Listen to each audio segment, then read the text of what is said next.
everyone. I hope you're all doing well and working your way through the material all right. In this lecture, I'm going to discuss the second reading from Classic Questions in Contemporary Film, Chapter 7, the chapter on normative ethical theory. Last time we looked at utilitarianism, right? And this time we're going to look at Kantian ethics. The bulk of this section is taken up with what your textbook calls respect for persons ethics, which is rooted out of Kant as well, as is deontology. So Kant's known as the kind of father of deontology. And I'll talk about a little bit of a difference between those two theories once we get into the material. But remember, what we're dealing with in this chapter are normative ethical theories or prescriptive theories that aim at identifying and defending some standard of right conduct or good living. In utilitarianism, we saw that the standard is the greatest happiness principle or the utility principle. It tells us to think about the consequences of our actions and to determine which of the possible actions that we might take would have the consequences of maximizing overall happiness. It's a teleological theory. It's a consequentialist theory. It emphasizes overall happiness for the most number of people.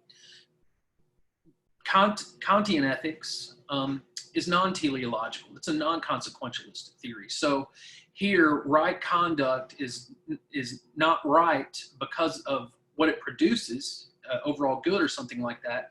It's based on a different criterion, this idea of the categorical imperative. And we'll talk about two different versions of the categorical imperative here, one of which kind of goes along with how your textbook presents deontology, and the other one which goes along with how it talks about respect for persons ethics. Kant himself wrote in a way that seems to indicate that all of his different formulations of the categorical imperative were meant to like kind of mutually reinforce one another or at least be consistent with one another. But your textbook kind of takes a different tack on that. So it's just something to keep in mind. So let's get into this. So deontology, right? So this is a non-consequentialist approach to moral theory. It says that what's important about an action are not the consequences of the action, but the intention or maxim that we're acting upon. Right? And so this theory, Kantian ethics, central to Kantian ethics of any stripe, is the idea of an obligation. Now, utilitarianism had obligations as well. We're obligated under that theory to maximize overall happiness and to perform those actions or follow those social policies that if everyone followed would maximize overall happiness.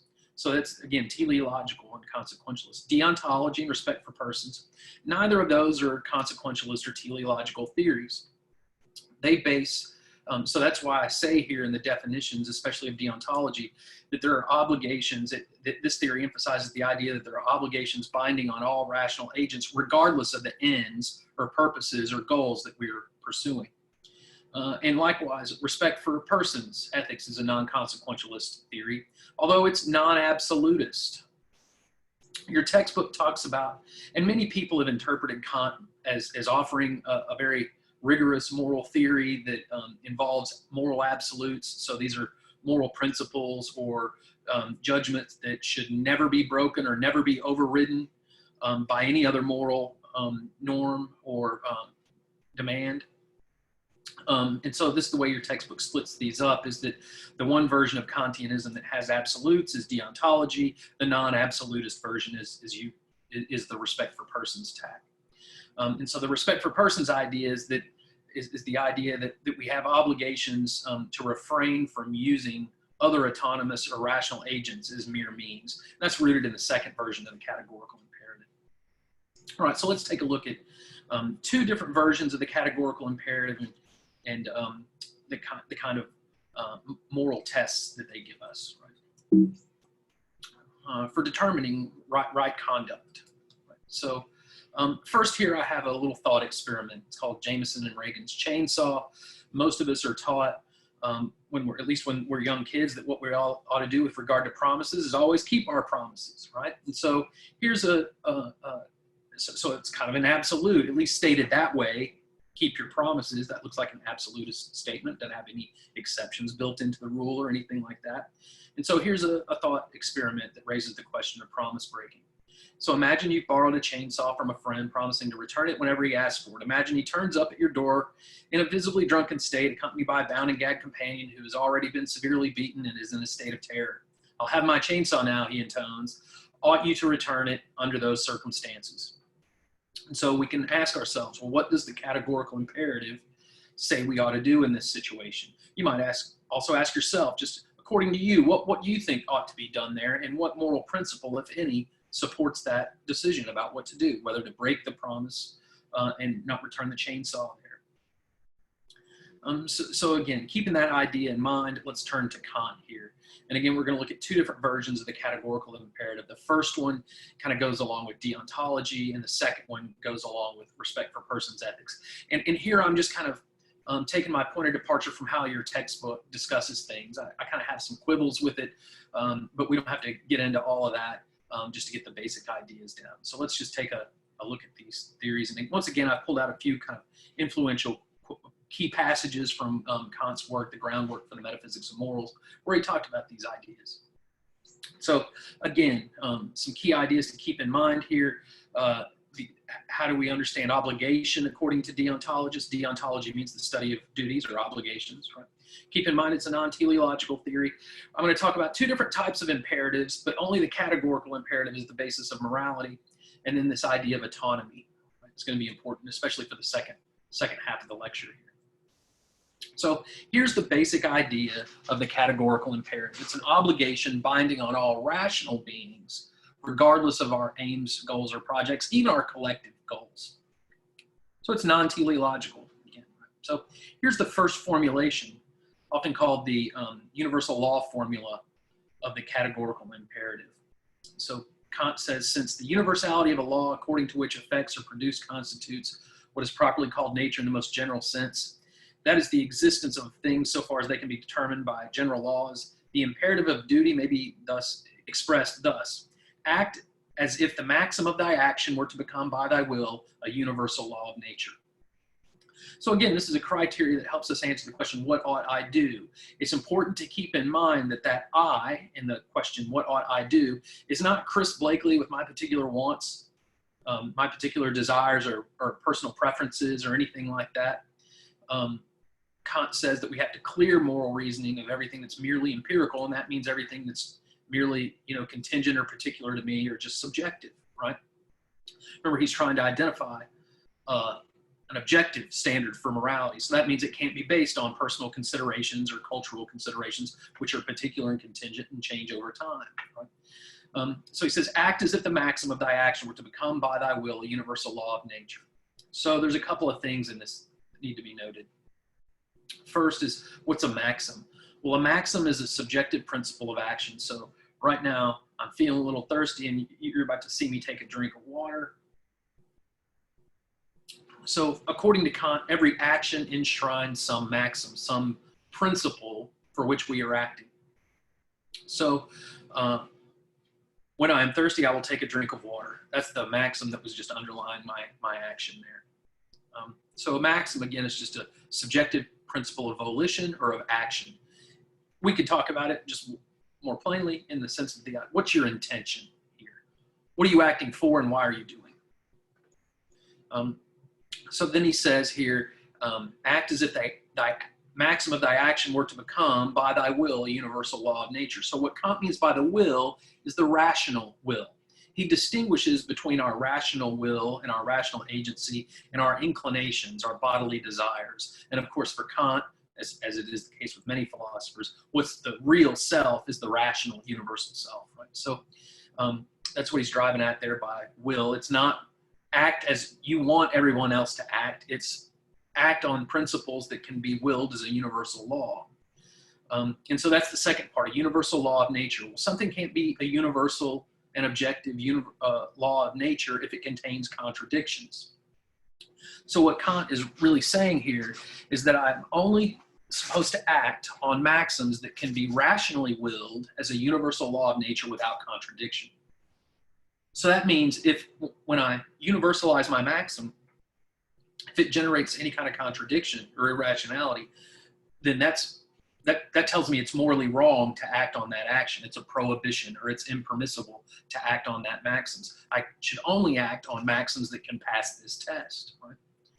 And so Kant gives us several examples of this. He gives 4 examples, and they're examples of duties, 2 different examples of duties to oneself, 2 different duties to others, and then this distinction between what he calls perfect duty and an imperfect duty. Perfect duties are like absolutes. So here's Kant's first example on empty promises.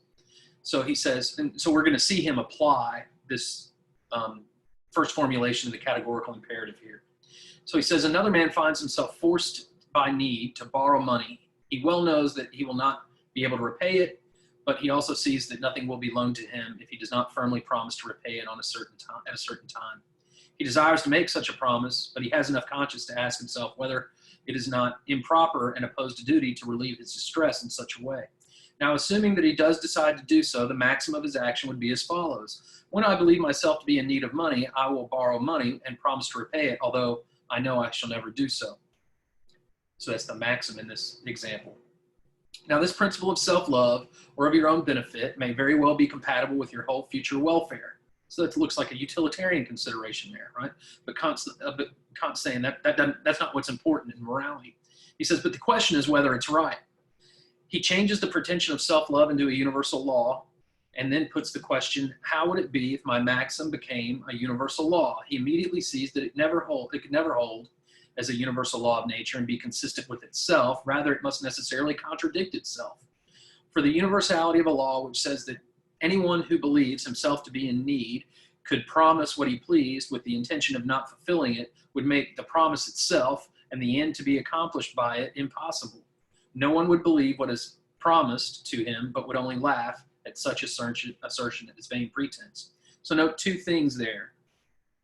We have the maxim, identification of the maxim of the action, and we have the universal formula, or the universal restatement of that maxim as a universal, and then we have the identification of a contradiction. And he mentions 2 different things there. The promise itself, right? The idea of a promise that you don't intend to keep is a contradiction in terms. It's not promises are just things that you intend to keep, right? That's the basic idea of a promise.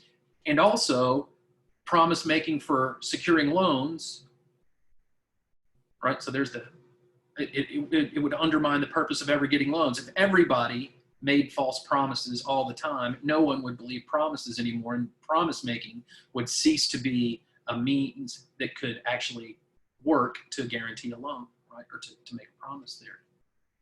So it looks like on Kant's view, we always got to keep our promises. So go back to our thought experiment. On the face of it, anyway, it looks like Kant's saying that it's on you to return the chainsaw in that scenario. So we can get here a simplified universalizability test. This isn't the whole thing. It's a little bit more complicated than this. But for our purposes in Intro to Philosophy, this will suffice as an entry point here.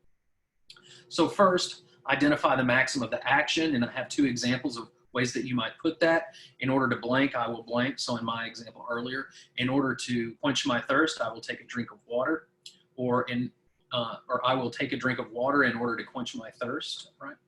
Now recast that maxim as a universal law of nature governing the conduct of all rational agents. Everyone, in order to quench their thirst, everyone will take a drink of water, or everyone takes a drink of water in order to quench their thirst. Notice it's not like a promise that I don't intend to keep there. So it looks like we got a maxim there that passes the universalizability test there. So we don't have any contradictions. If we did generate a contradiction when we universalize the maxim, then again, we have a duty not to act on that. A perfect duty, as Kant would say. And so that looks like it gives us an absolutist version of a Kantian moral theory there based on the first formula of the categorical imperative. Well, let me back up here a second. So you could, as a fun thing you might do here is take a look at the episode Morty Night Run of Rick and Morty and use the universalizability test on Rick's selling of weapons to an unethical assassin. He sells the maxim in that scenario is pretty well laid out clearly. He says that He's selling weapons to an unethical assassin in order to get money for entertainment. So that would be the maxim of his action. Now everyone sells money, sells weapons to an unethical assassin. Does that generate a contradiction? If everyone's selling weapons to an unethical assassin, that means all of us are going to be subject to being killed. It looks like we might have a problem. So that's the simplified universalizability test. Again, Kant gives us the example of promise breaking and truth-telling as examples of perfect duties. He also says that we have imperfect duties to contribute to other people's happiness. And we have a perfect duty not to kill ourselves out of self-love. So a certain kind of suicide then is outlawed, is morally impermissible according to Kant. That's the first way of thinking about Kant. Now, the main way that your textbook talks about Kant is the second way, the respect for persons ethics. So let's take a look at that. You might pause here for a second, just to think about what we've covered so far and whether or not you've got any questions, and if so, write those down and either email me later after you see this, or post them in the discussion forum. All right, so here's the second version of the categorical imperative. And again, there are at least 3 of these in Kant's writing, depending on whether you count this other thing called the autonomy formula as one or not is an issue, but we'll just take a look at this second version. Let's call this the humanity or the end in itself formula of the categorical imperative. So he says, so act as to treat humanity, whether in your own person or in the person of any other, never merely as a means, but always at the same time as an end. What he means is an end in itself that is intrinsically valuable.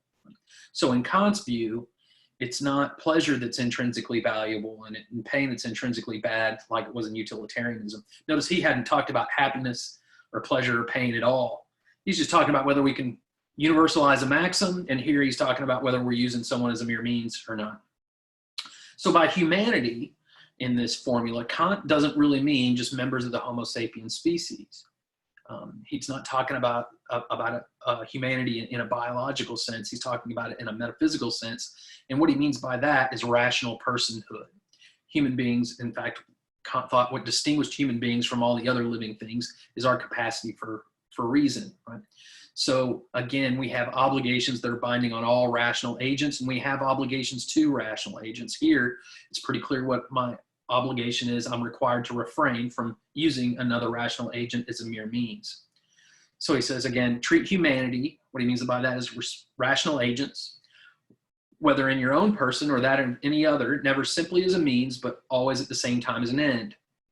Well, the key thing here is merely as a means, right?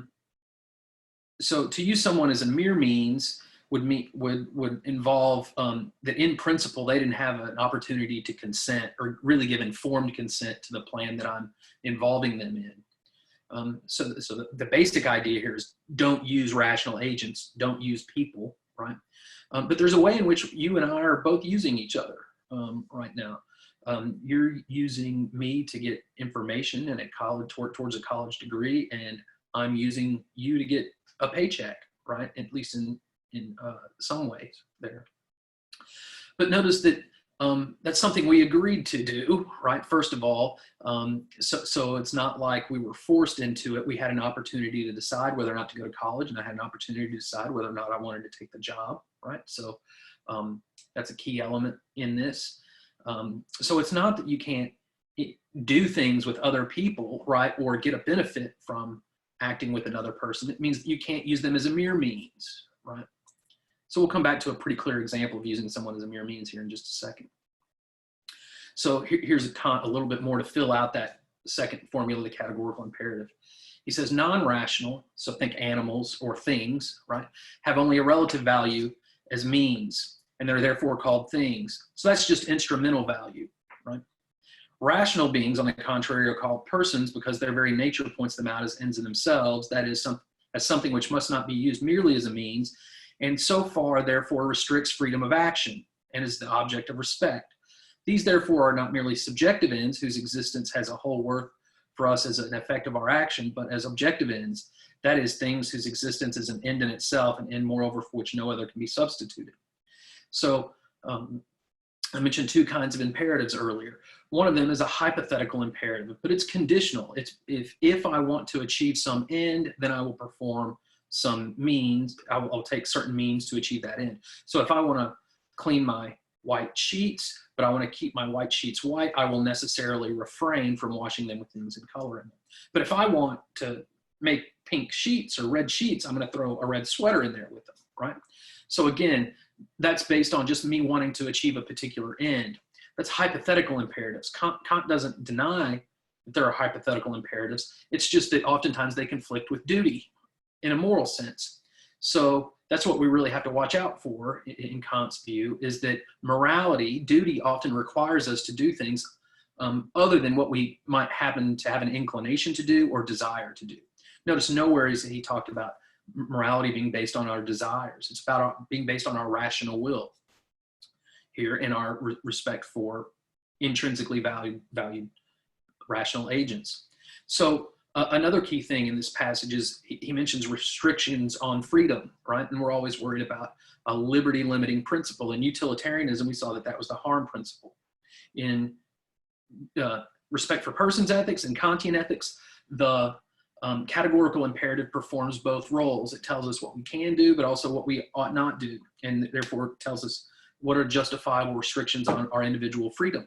Because the idea is that if I have certain freedoms, other rational agents have those same freedoms as well. They're supposed to be reciprocal, right? And if they don't have certain freedom, if it's not justified, then it has to be rooted in the categorical imperative. So the categorical imperative here is saying that I'm free, but I'm not morally free, right, to use others as mere means. It restricts what I can do to another agent without their informed consent. And there is an issue. By consent, Kant doesn't mean just they utter the phrase "I agree" or something synonymous with that. It has to be, it has to maintain their rational autonomy, right? So in other words, it doesn't look like I can give informed rational consent to sell myself into slavery, for example, because then that would be treating myself like a mere thing. Right? I can say I agree to do it, but Kant's point is that I'm undermining my rational dignity, and therefore that's what's supposed to restrict my actions there.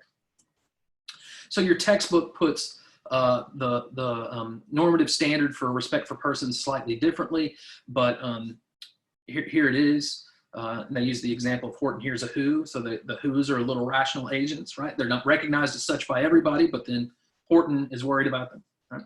So your textbook author says, everyone ought to respect persons, including oneself, as autonomous agents and thereby treat them as ends into themselves and not merely as a means to an end. Right? So that's the basic idea there. So here we could get an ends test.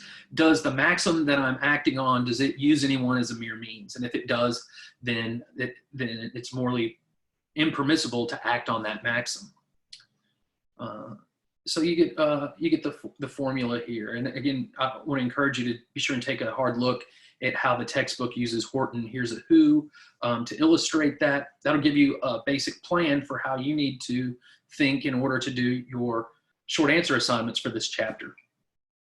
So the way that the textbook uses Saving Private Ryan or Horton here's a who or Groundhog Day, those are models for how you should do the short answer assignment for this section.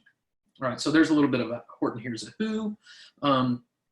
I mentioned respect for persons. Kant's ethics doesn't say much about animals. What it does say is it indicates that I don't have direct obligations to animals because they're not rational agents. So there's a little bit of an issue there. And then to go along with this lecture, definitely what you need to do is to watch the episode Rick Potion number 9 from Rick and Morty. The question is, according to respect for persons ethics, is it morally permissible for Morty to give Jessica the love potion? And explain why or why not. And then according to a second question you might worry about is, according to respect for persons ethics, is it morally permissible for Rick to help Morty win Jessica's affection by giving him the love potion? Explain why or why not. The main question I want you to worry about is the more direct one about Morty's actions in that scenario.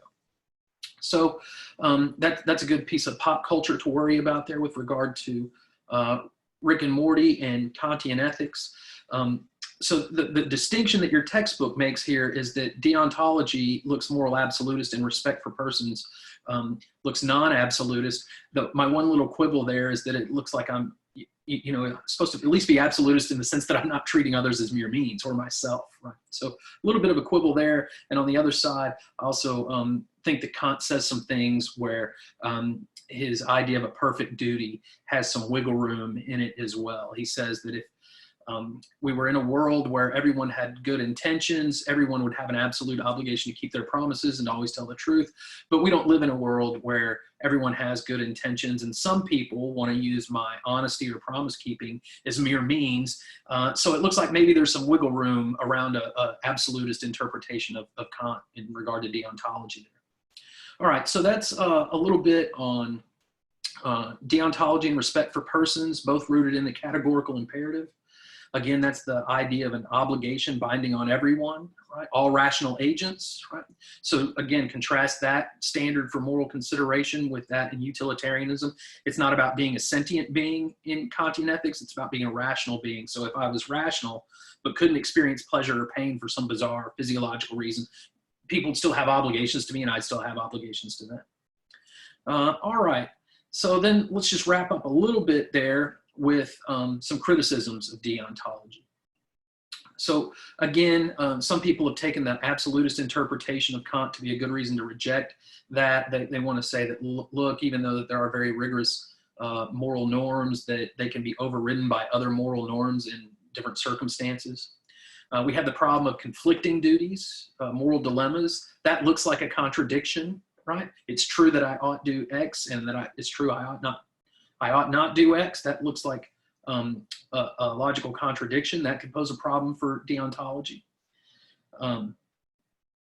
So remember, contradictions aren't supposed to be true, and here we would be worrying about moral contradictions, right? I mentioned the worry about excluding animals and other sentient beings because they don't qualify as persons under Kant's view. We also have this idea of the moral do-gooder objection. So many of us probably think that I should not only do the right thing, but I should want to do the right thing. Well, under deontology, it looks like if I'm doing the right thing, but I'm doing it, I'm doing what I'm obligated to do, but I'm begrudgingly doing it. I don't really want to do it. I still get full moral credit for accomplishing the duty, for fulfilling the duty, but that looks like it's a weird thing, right? People ought to be praised for doing good because they want to do the good thing and actually do it. And then there's the paradox of deontology that poses a little bit of a problem, right? So here's how the utilitarianism looks really good at taking account of problems that involve numbers of people. Kantian ethics, not so much. What if violating the rights of one autonomous agent would protect the rights of many others? So how is it that the deontologist or the respect for persons theorist might address that problem? It looks like, and this is the answer that some have given, including Nozick, who I mentioned here at the end in one of the slides, is he says that, look, there's just side constraints that that prohibit us from using like one person as a mere means in order to get everybody else that survives them being used as a mere means as to get everybody else a benefit. So on a Kantian view, if you had a society, a bunch of Kantians, you're not really worried about trying to make everybody happy. You have to contribute to other people's happiness sometimes, but you get discretion about how to do that. Whereas utilitarianism, it looks like I've got to, give up a lot of my expendable income and stuff like that to alleviate harm in the world. Whereas on Kantian system, I can be fairly restrictive. We might end up with more people dead or more poverty than you would in a utilitarian society in that regard. And so here, just to, one little last thing by way of conclusion, consider John Stuart Mill. Remember, he's our utilitarian. Remember, he offers a criticism of Kant's theory. So just real quickly here to wrap things up as a final point, let's take a look at this. He says, when Kant propounds the fundamental principle of morals, so act that the rule of conduct might be adopted by all rational beings, he virtually acknowledges that the interest of mankind collectively, or at least of mankind discriminately, must be in the mind of the agent when conscientiously deciding on the morality of the act. Otherwise, he uses words without meaning. For the rule even of utter selfishness could not possibly be adopted by all rational beings, and there is any usurpable obstacle in the nature of things to its adoption cannot be plausibly maintained. To give any meaning to Kant's principle, the sense that must be put upon it that we ought to shape our conduct by a rule which all rational beings might adopt for the benefit of our collective interest. So what Mill's saying here is that although Kant claims that he's not really offering a teleological theory or a consequentialist theory, in order to put any meat on the actual obligations that we have to at least be implicitly assuming some kind of collective interest on the part of people. So maybe there's a problem with maybe Kant's theory really is teleological when it purports to not be. Right, okay, and so that's a little bit about Kantian ethics, two different flavors of Kantian ethics there, deontology and respect for persons. Again, be sure you read the chapter thoroughly and go back and watch that episode of Rick and Morty, Rick Potion number 9, and do the study sheet on that in preparation for short answer assignment due at the end of this chapter. It'll be your last one for the semester. We're getting close to the end here. And again, if you have any questions, please shoot me an email or post them in the forums. I hope y'all are all safe and doing well and making the best out of the situation that you can. We'll talk to y'all soon. Bye-bye.